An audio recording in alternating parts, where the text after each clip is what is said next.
कैसे हैं आप सब। उम्मीद करता हूँ कि सब बढ़िया ही होंगे।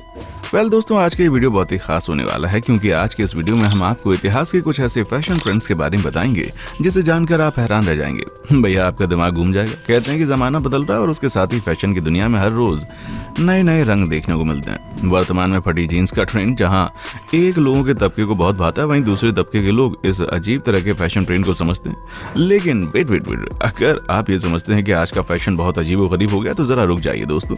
अपने इतिहास के पन्नों में झांक कर देखिए, ऐसे अजीब व गरीब फैशन ट्रेंड्स उस समय भी आपको देखने को मिलेंगे। कुछ फैशन ट्रेंड्स तो अजीब होने के साथ साथ खतरनाक भी थे, जिनसे लोगों की जान पर भी बनाई थी। आखिर में कौन से थे वो अजीब व गरीब फैशन ट्रेंड्स, आइए जानते हैं इस वीडियो में। दोस्तों, इस वीडियो को बिना स्किप किए आखिर तक जरूर देखिएगा। दोस्तों, वीडियो शुरू करने से पहले आपसे एक रिक्वेस्ट है कि अगर आप इस चैनल पर नए हैं तो प्लीज वीडियो को लाइक और चैनल को सब्सक्राइब जरूर करें। चलिए दोस्तों, शुरू करते हैं आज का ये रोचक वीडियो। Black teeth trend. दोस्तों, चमकते दांतों की कामना हम सभी करते हैं, लेकिन एक समय ऐसा था जब जापान के लोगों को अपने दांत काले करने का अजीब शौक चढ़ा था।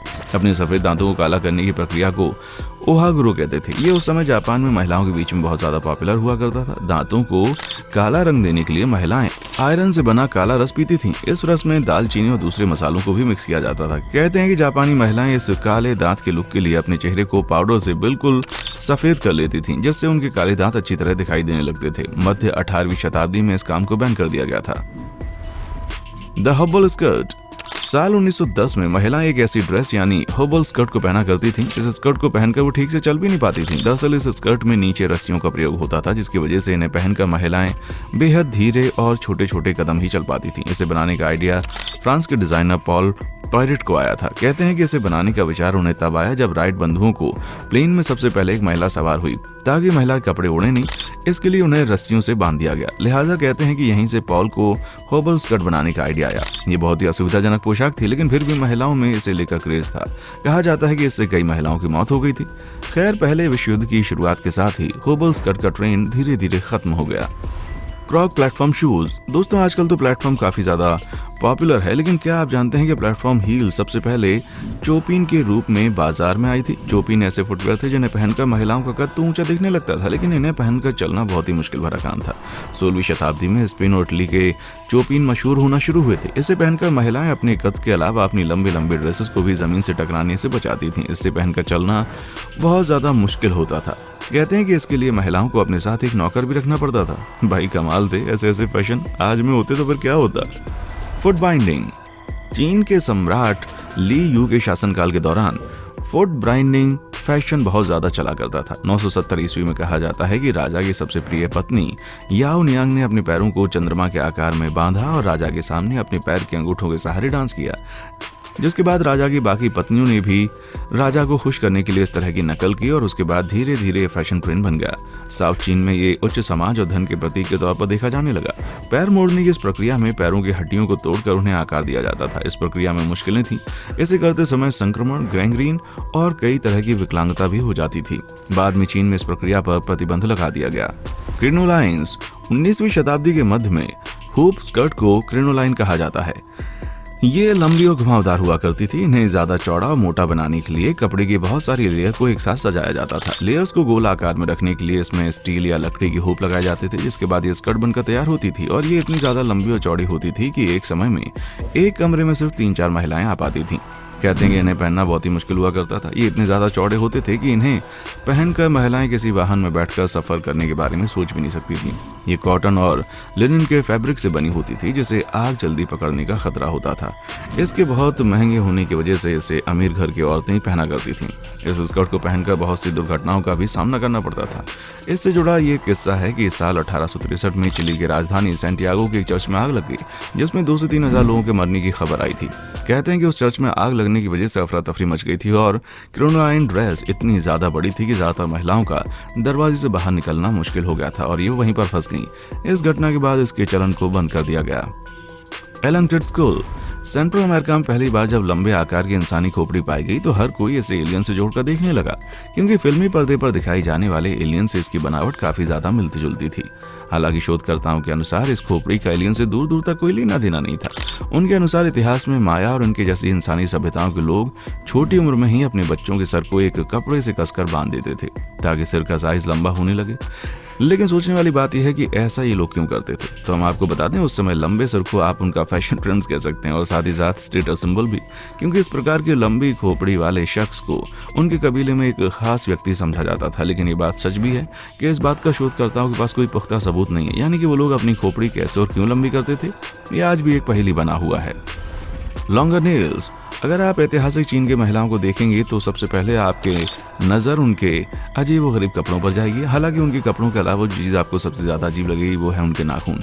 वैसे लंबे नाखूनों का फैशन तो आज भी है, लेकिन उस दौर में चीन की अमीर महिलाएं अपने नाखूनों को ताउम्र बिना काटे लंबे होने देती थी। दरअसल ये लंबे नाखून एक प्रकार से उनकी अमीरी और प्रतिष्ठा के प्रतीक माने जाते थे, क्योंकि गरीब महिलाओं को घर का मेहनत मजदूरी का काम करना पड़ता था। ऐसे में वो अपने नाखून नहीं बढ़ा सकती थी, यानी कि अगर आपके नाखून लंबे हैं तो लोग आपको देखकर समझ जाएंगे कि आप एक अमीर घराने से हैं। इसी वजह से उस समय अमीरी में बावली हो चुकी ज्यादातर चाइनीज महिलाओं के नाखून 10 से लेकर 25 सेंटीमीटर तक लंबे पाए जाते थे। Wearing the hair of your ancestors. Long horn Miao में रहने वाली एक छोटी सी आदिवासी जनजाति की महिलाएं अपने सिर पर तकरीबन 6 किलो के बालों का पहाड़ लेकर घूमती हैं, ताकि वो अपने लोगों के बीच खूबसूरत दिख सकें।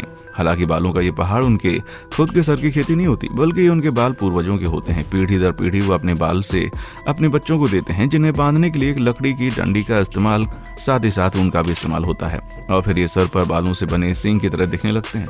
पुराने दौर में वहाँ की महिलाओं को हर दिन इसी तरह से रहना पड़ता था, लेकिन अब जवान महिलाएं और लड़कियां सिर्फ इन्हें विशेष अवसरों पर पहनती हैं। नेक रिंग।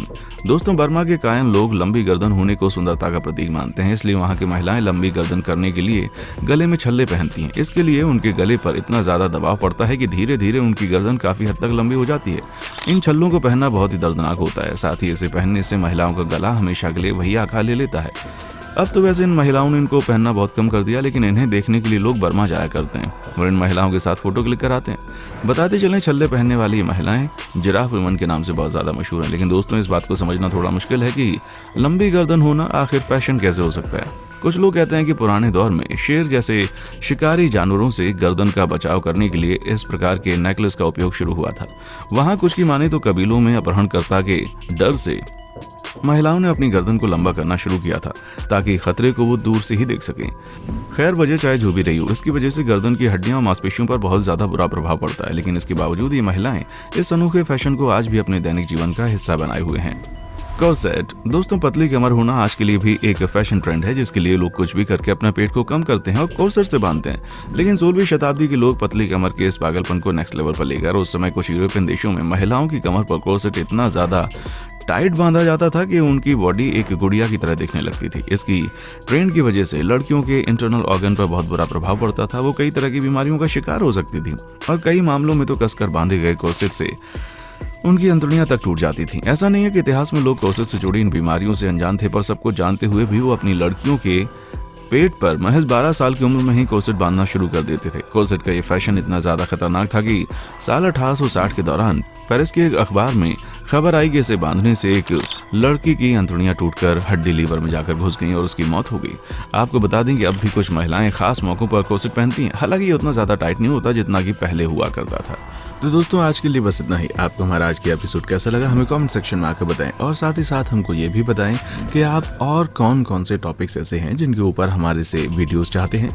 आपकी रिक्वेस्ट हम ज़रूर सुनेंगे और आप जो भी टॉपिक हमको बताएंगे हम पूरी कोशिश करेंगे कि उन टॉपिक्स पर वीडियोस बनाकर आपके पास जल्दी से जल्दी हम लेकर के आएँ। कमेंट सेक्शन में आए, हमको बताएं कि ये वीडियो आपको कैसा लगा और इस वीडियो में कौन सी बात थी जो कि आपको सबसे अच्छी लगी। जो भी फैशंस हमने आपको बताए, उन फैशंस में से कौन सा फैशन ऐसा था जो कि आपको बहुत ज़्यादा वियर्ड लगा और आप कभी भी वो फैशन अपने आप से कभी भी नहीं करना चाहेंगे, या ऐसा फैशन जो कि आपको इंडिया में भी नज़र आता हो। ऐसे वियर्ड फैशंस के लिए आप क्या कहना चाहेंगे, कमेंट सेक्शन में आएं और ज़रूर बताएं। साथ ही साथ अगर आप हमारे चैनल पर नए आए हैं और अभी तक आपने हमारे चैनल को सब्सक्राइब नहीं किया है तो कब करोगे भाई, जल्दी से चैनल को सब्सक्राइब कर लो। साथ ही साथ इस वीडियो को अपने दोस्तों यारों को भी ज़रूर पहुंचाओ, क्योंकि वो कहते हैं ना कि ज्ञान बांटने से बढ़ जाता है। इसलिए अपने दोस्तों यारों तक ये वीडियो ज़रूर पहुँचाओ, जिससे कि वो भी ऐसी इन्फॉर्मेटिव और इनोवेटिव वीडियोज़ को देख सकें। सारे दोस्तों को, रिश्तेदारों को, सबको ये वीडियोस भेजो और सबसे कहो कि वो भी आगे भेजें। राइट, इसी नोट पर हमें दीजिए इजाज़त। हम जा रहे हैं इस वादे के साथ कि जल्दी आपसे फिर से होगी मुलाकात। हमारे चैनल को लाइक, शेयर और सब्सक्राइब करना बिल्कुल ना भूलें। साथ ही कमेंट सेक्शन में बताएं आपके क्या फीडबैक्स हैं। देखने के लिए शुक्रिया।